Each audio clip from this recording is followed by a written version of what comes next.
Hi everyone, welcome back to the Dr. Sia channel. In today's video, we're going to be looking at session 4 here with Natasha. And if you haven't seen the other sessions with Natasha yet, please check them out because otherwise this one won't make any sense at all to you. And I'll link them up there for you. All 3 sessions, I'll link them up there for you. So go ahead and check those videos out because in this video, Natasha has been asked between sessions to come back and think about the idea of why or how come it is that she protects her abusers, that she sees it from their position when she gets abused, that she blames herself, that she takes the position of the person abusing her as opposed to her own position, the person being abused. So she's gone up and she's thought about that. And now after this session, I do this 3, 4, 5 minute wrap up. So stay put and check it out because that's where I'll really be doing all the learning bits, where I'll be teaching you about what I did, why I did, what we saw, and so on and so forth. So if you are interested more in ISTDP, if you are interested more in what the therapy is about, or in general just interested in knowing how to work with a person who has self-blame, make sure you stay put for the wrap-up. I'll see you there.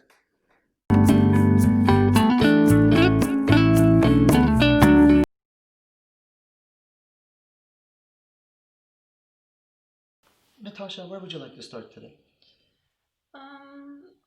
I've realized a lot from the previous sessions. Yeah. I've learned quite a few things and I've come to understand a few things about my anxiety and the way that I behave. Sure. What kind of things have you come to understand?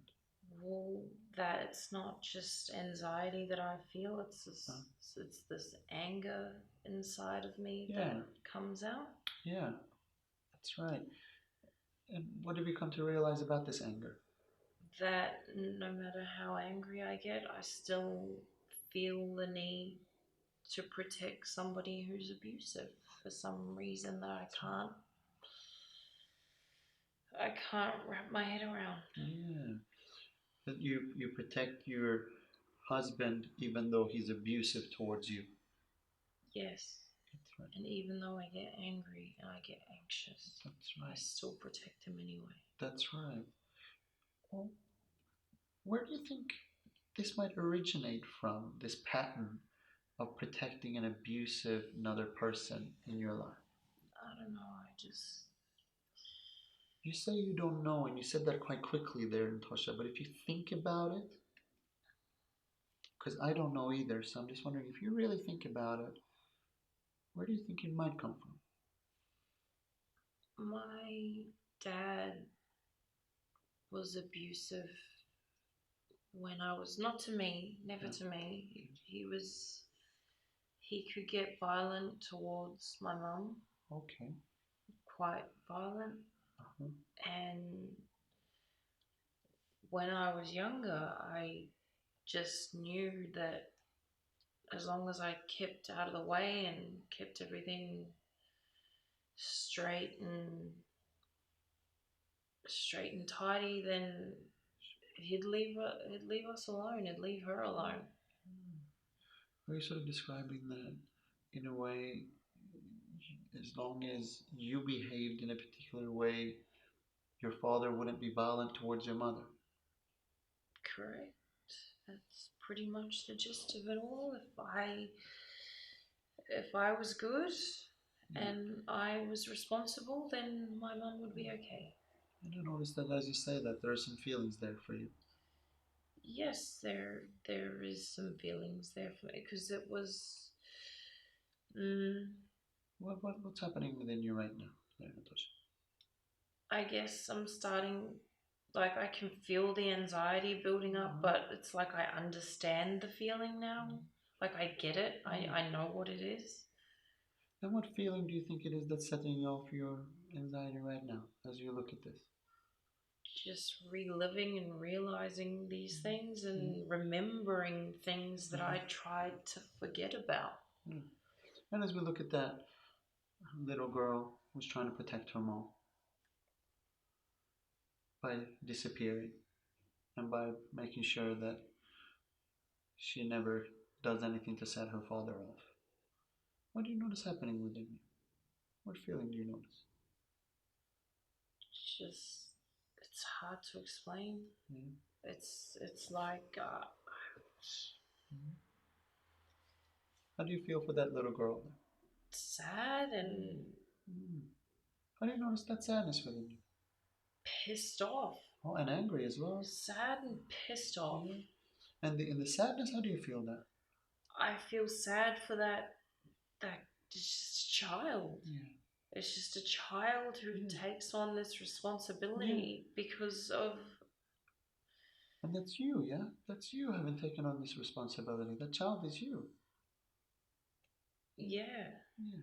And it's sad and it makes me angry because Mhm. that shouldn't be a childhood for anyone. No. No. You're right about that. No child should have to try to protect their mother from their abusive father. No, definitely not. Definitely not. And that's what I feel like I'm coming to the realization that I'm just repeating the same pattern. Yeah. I'm doing the same thing. Well, I'm sure you don't do it intentionally, but it does happen perhaps automatically for you. The violence of my husband Yeah. sets me off. Yeah. It's almost like it's taking me back to a time Sure. when I felt that it's like that's what Yeah. the anxiety and Yeah. the rage is, and Exactly. that's what's heating up inside me. It's like it's Exactly. taking me backwards. Yeah. It's hard to explain. Yeah. Well, I think you're doing a good job at explaining something that perhaps you haven't thought about for a long time, and something that's happens quite automatically for you. Yes. I mean, it's not like you sat down at some point and decided that this is the way that things are going to be as an adult, but perhaps this is just the way that things developed over time for you as a child. It's like this is just what I was attracted to. Like it's all that I really knew. Yeah, so something pulled you towards that same pattern, repeating itself over and over again. It was familiar. Yeah, it's what's familiar. And I kept on this behavior of protecting this person because I was protecting my mum. Sure. I think. Yeah. I don't know. Yeah, well, I think you're making a lot of sense. And if we look at that today, though, if we look at that, do you need to protect your abusive husband?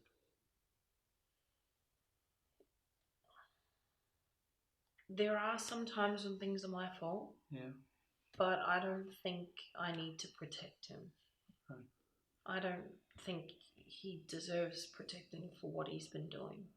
And Natasha, what about you? Do you deserve protection? I don't know. What do you think that between now and our next session, you can think about a bit about that? Yes. Whether you deserve protection or not? Yes. And then see how you go. Okay. Yeah, I think so. Okay. All right. So many important things happen in this session that I don't even know where to start. Firstly, how powerful is Natasha that she's gone away between sessions and she's linked all of those experiences that she had in her childhood, all of those aspects of herself that she's linked between her childhood and what happens for her now. I mean, this is a phenomenal person that we're talking about here. We're seeing phenomenal strength. We're seeing lots of emotional intelligence. We're seeing a lot of intelligence in general. I think this really signifies that sort of the pleasure that we get in working with people, in helping people become, again, if you will, become the person that they were meant to be before the world ruined some things or destroyed some things, really. Genuinely, you know, she had so much capacity and so much potential to live a thriving, happy, or if you will, at least fulfilling life. But obviously all of that was compromised through a childhood of abuse, through a childhood of believing that she needs to protect her mother from her abusive father. And what a complicated situation that would have been for her, that a man that she loves, a man who is really protective towards her, really nice to her, is at the same time highly abusive towards a person who she loves, which is her mother. And the fact that she found herself needing to sort of deal with that in some ways, and often that meant that staying out of the way, meaning sort of disappearing in a way. She came to learn that if she had any feelings in the relationship, that could cause a stir, cause a mess. And when daddy was feeling more messy, if you will, or if daddy was stirred up, then he was more likely to abuse her mother. So she learned to just stay away and keep herself in that same position. And this pattern then continued for her for the rest of her life. And you'll notice that in this video, the actor who's acting Natasha says these things. Really, it all just came by itself. And in reality, that was the exact same thing as well. So we watched a segment of tape, and that's exactly what's happening in that segment of tape. She just comes in, and all of a sudden, everything is just clicking. She's going, yes, it was that because of my childhood. Yes, and I keep myself in that same position, and I've always done that, and I don't need to self-blame. And actually, this anger is just to protect other people, but I don't need to protect other people. So there's just so much information that comes out from her, so much understanding that comes out from her, so much passion. You can really see she's starting to connect with herself again. Now, after this session, what happened in reality was that Natasha went away for 7 months. So she canceled all her sessions, and as psychologists, we never really fully know what's going on. But of course, my hopes were that she's doing something really helpful and healthy for herself during those 7 months. In session 5, she'll come back after those 7 months to tell me what's been going on, and it's an amazing session. So please do check out the final session between me and Natasha to see what the power of ISTDP can be, because really all we needed to do is to make sure, first and foremost, that we get Natasha out of this really dangerous relationship, and that we can help her change what needs to be changed inside so that she could choose to leave that dangerous relationship. And in session 5, we'll find out how we went. As per usual, I hope you enjoyed this session. I hope it was a learning tool for you. Of course, there are things I could have done better. Let me know what you think I could have done better. Let me know what you would have done if you have a different therapeutic orientation. So subscribe, please. Press that bell button so I can pop up on your phone whenever a new video comes along. Tell your friends about this channel here and what we're trying to achieve.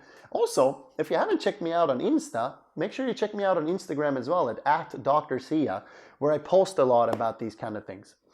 All right, so, okay, by the way, I'm starting a podcast. I know we're not meant to because it's, COVID and they tell us not to, but hey, here I am. It's happening. So, it's happening. A podcast is coming for all you listeners out there who are really keen to be able to listen in the car or listen wherever you'd be listening while you're doing the dishes or whatever. A podcast is coming soon, and I will let you know here when it's up and running. Thank you so much, and I'll see you next time.